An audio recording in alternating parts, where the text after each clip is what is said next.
Two friends were walking across a vast desert. The sun burned above them. The wind moved in long sighs across the sand. It was a journey meant to test their strength, their patience, and perhaps their friendship. Somewhere along the way, exhaustion turned into frustration. Words sharpened. Voices rose. In a moment of anger, one friend slapped the other across the face. Silence followed. The friend who was struck felt the sting on his cheek, but he said nothing. No shouting. No retaliation. No dramatic exit. He simply knelt down and wrote in the sand, "Today my best friend slapped me." The wind continued to blow. The desert remained wide and indifferent. They walked on.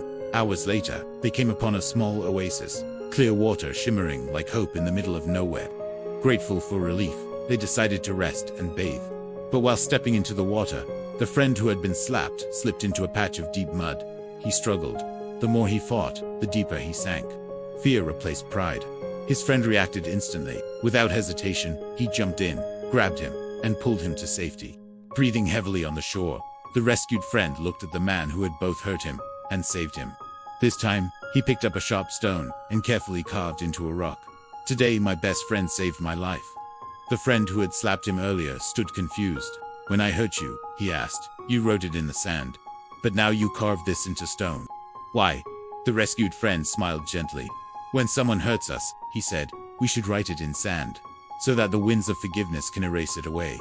But when someone does something good for us, we must carve it in stone, where no wind can ever take it." The desert teaches many lessons. It teaches endurance. It teaches humility. But above all, it teaches us the value of who walks beside us. In life, people will hurt you, even the ones you love the most. Words will be spoken in anger. Mistakes will be made. But true friendship is not about never hurting each other. It's about choosing forgiveness over resentment. It's about remembering the rescue more than the slap. It's about carving gratitude deeper than pain.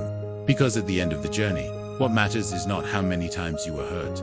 What matters is who stayed, who reached for you when you were sinking, who refused to let you disappear beneath the surface. Write the pain in sand, carve the love in stone, and treasure the ones who stand beside you when the desert gets hard.